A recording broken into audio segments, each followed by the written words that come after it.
Hello दोस्तों, नमस्कार। मैं Joga Singh, founder break the rule.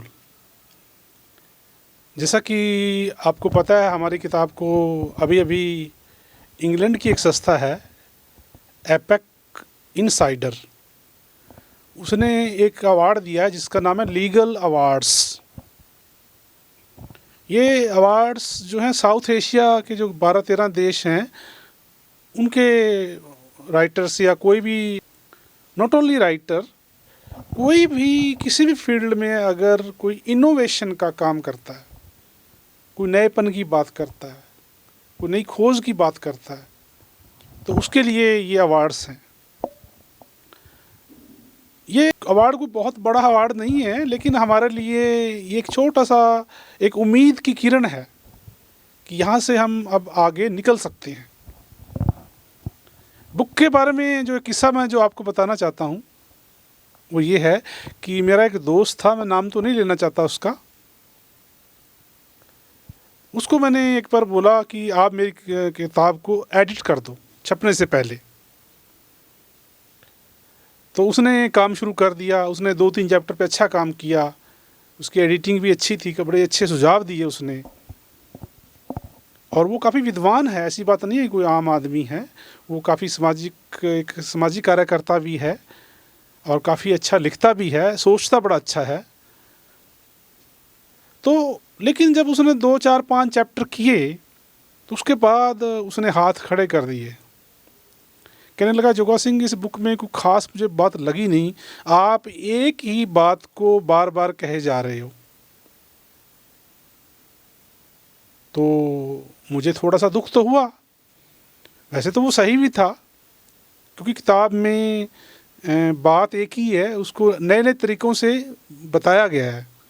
मैंने उसको कहा कि यार दोस्त, ऐसा कि बात एक ही है जो आपने समझनी है। बहुत सारी बातें नहीं हैं जीवन को समझने के लिए। कोई बहुत बड़ी फ़िलॉसफी जीवन को जीने के लिए नहीं चाहिए। एक ही बात समझ में आ जाए तो बाकी सारी चीज़ें अपने आप सही हो जाएंगी। वो कहने लगा, नहीं, मुझे तो नहीं लगता इसमें से कुछ निकलेगा, बाकी आपकी मर्ज़ी। तो मैंने कहा चलो कोई बात नहीं, आप रहने दो। उसके बाद मैं उसको कई बार व्हाट्सएप पे भी भेजता, क्योंकि सभी को भेजता था, तो उसको भी मेरी कोई पोस्ट जाती, कोई वीडियो जाती। वो फिर उसने 1-2 बार कमेंट किया कि जोगा सिंह, जो आप सोचते हो वो बातें बहुत बार कही जा चुकी हैं। कहते कोई नई बात कहो ना।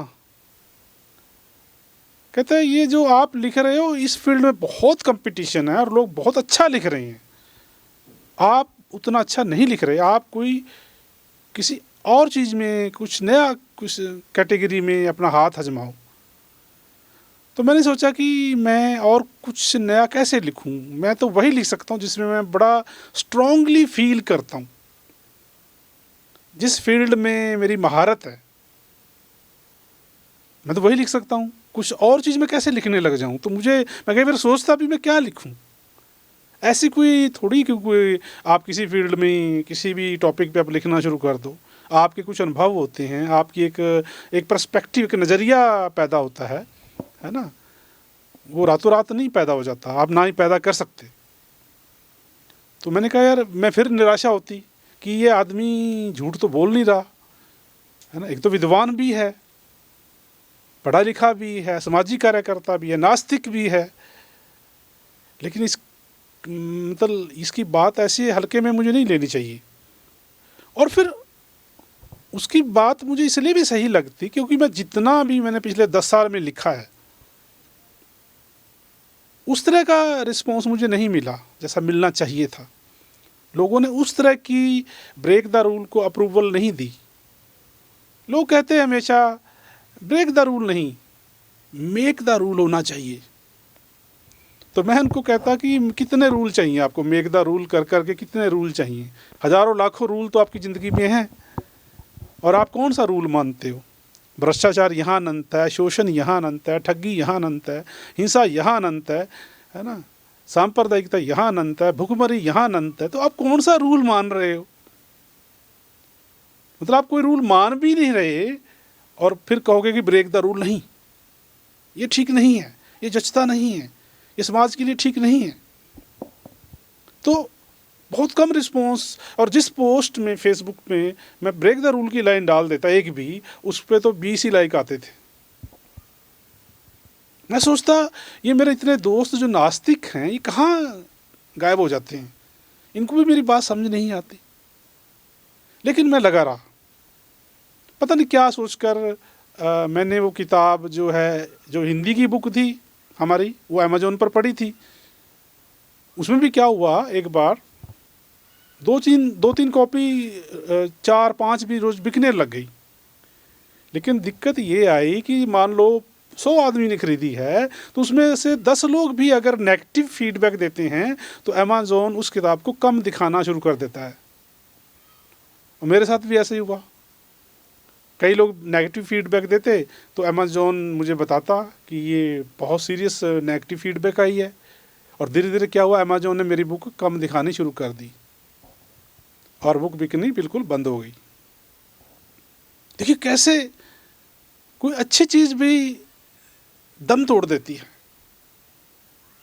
पता नहीं मेरे दिल में क्या आया होगा कि मैंने वो किताब इंग्लिश में कन्वर्ट करके उसको यूके की वेबसाइट पर भी डाल दिया, यूरोप की वेबसाइट, अमेरिका, ये जो 8-10 फील्ड हैं अमेज़ॉन के, वहाँ मैंने इंग्लिश में डाल दी। और मुझे हमेशा ये लगता था कि ये मेरी जो बात है इंडिया के लोगों को समझ नहीं आएगी, पाकिस्तान के लोगों को समझ नहीं आएगी, बर्मा के लोगों को, भूटान के लोगों को समझ नहीं आएगी, क्योंकि इनका दिमाग बहुत कल्चर्ड दिमाग है, कल्चर के हिसाब से ये सोचते हैं। मुझे लगा कि मुझे अगर कोई सहारा मिलेगा, सपोर्ट मिलेगी तो वेस्ट या यूरोप से मिलेगी। लेकिन मुझे दिक्कत यहाँ एक और लगती थी कि मैंने सोचा कि मेरे सारे जो मैं लिखता हूँ उसमें जो एग्ज़ाम्पल हैं, दृष्टांत हैं, वो इंडिया की हैं, इंडिया के कल्चर की हैं, रेफरेंसेस जो हैं कल्चरल इंडिया के कल्चर की हैं। वो अंग्रेज़ों को कैसे समझाएंगे? हम बाबा साहब भीमराव की बात, चलो बाबा साहब को तो वो भी जानते हैं, सारी दुनिया जानती है, लेकिन जब हम दलितों के पिछोकड़ की बात, उनके साथ जो घटित हुआ है ना, जो कुछ घटनाएं हैं उनकी बात करेंगे, है ना, जो सिखों की इतिहास की घटनाएं हैं, है ना, उनकी बात करेंगे, हिंदुओं के इतिहास की जो घटनाएं हैं, तो मैं सोचता हूँ वो कैसे समझेंगे ब्रेक द रूल को। मुझे ये भी दिक्कत आती थी। फिर अगर हमें बाहर जाना है तो बहुत बड़ा बजट चाहिए, है ना, तो काफ़ी सारी प्रॉब्लम्स थी। लेकिन इसी बीच क्या हुआ कि मुझे मेल आ गई इंग्लैंड से, एपेक इनसाइडर से, कि आपकी बुक को हमने कंसीडर किया है कंटेस्ट के लिए, कंपटीशन के लिए, और इस लीगल अवार्ड के लिए। तो मुझे एक उम्मीद की किरण मेरे अंदर जाग गई। मैंने कहा अब मेरी किताब जो है यहाँ अच्छा करेगी, ज़रूर टॉप करेगी। और वही हुआ, मीना डीड लगा उनको, उन्होंने खूब रिसर्च की उसके ऊपर, और उन्होंने मेरी बुक को जो है ये लीगल अवार्ड दे दिया। देखो मैं 15 साल से लगा हुआ था,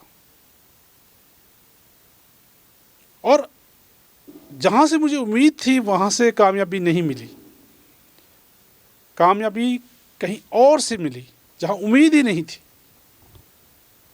सोचो अगर मैं उस दोस्त की बात मान लेता जो मुझे डिस्करेज करता था कि जोगा सिंह ये तो कुछ भी नहीं है जो तुम लिखते हो, यह ऐसा तो बहुत लोग लिख रहे हैं, है ना, वो बार बार मुझे बोलता, तो अगर मैं उसकी बात मान लेता और उस चैप्टर को वहीं क्लोज कर देता तो कैसा होता। अब हमारे पास बहुत संभावनाएं हैं, अगर उसको मैं बंद कर देता तो संभावना मर जाती और मैं हमेशा एक मायूसी का जीवन जीता। लेकिन मुझे कहीं ना कहीं अपने पर विश्वास था। मुझे लग रहा था कि जो मैं बातें कह रहा हूं वो इतिहास में पहली बार कही जा रही हैं। जैसे हम कहते हैं, एक बात मैं आपको उदाहरण देता हूं, जो पंच लाइन है हमारी कि इंडिया, पाकिस्तान, ये जो एशिया के ये जो मुस्लिम कंट्रीज़ हैं, इन देशों ने ना तो अपने महापुरुष से आज तक कुछ सीखा और ना ही आगे सीखेंगे। बताओ ये बात किसने कही है आज तक? बिल्कुल नई बात हमने कही है ना। और अगर आज तक आपने कुछ नहीं सीखा, कहीं सीख नज़र नहीं आती। अगर आपने आज तक कुछ नहीं सीखा तो सीखोगे आगे भी नहीं। अगर ये सच है तो क्या हमें अपने विश्वासों का पुनर्अवलोकन नहीं करना चाहिए, उनका रिवीजन नहीं करना चाहिए? जो हम बार बार उनकी जय बोलते हैं, सारे बोलते हैं, इंडिया के, पाकिस्तान के, जो अरब कंट्रीज़ हैं, है ना, उन्होंने किसी न किसी, हर आदमी का कोई ना कोई महापुरुष है। जब हमने सीखा ही नहीं आज तक कुछ, जब हमारा इतना बुरा हाल है, इतनी समस्याएं हैं, कोई समस्या हल नहीं हुई हमारी, गरीबी है, भूखमरी है, सांप्रदायिकता क्या नहीं है। अगर आपने कुछ सीखा होता तो ये कम ना होता चले जाती ये चीज़ें। जब आपने कुछ सीखा ही नहीं तो आगे कैसे सीखोगे? तो क्या ये नई चीज़ नहीं हम कह रहे? आपको नहीं समझ आएगी क्योंकि आप सभी फंसे हुए हो, है ना। अब एक मछली को कैसे समझाओगे इसकी समुद्र इतना बड़ा होता है? क्योंकि उसके अंदर है वो।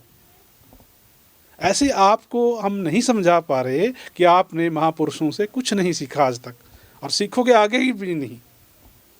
इसी को ब्रेक देना जो आप बार बार कर रहे हो ना, वो जो एक रिवायत को, एक रस्म को निभा रहे हो, जय जयकार कर रहे हो, गर्व कर रहे हो, इसको ब्रेक देना होगा, क्योंकि रिजल्ट ही कोई नहीं है, जीरो रिजल्ट है। तो दोस्तों, ये था एक अजीब सा किस्सा मेरी किताब के बारे में। Thank you so much.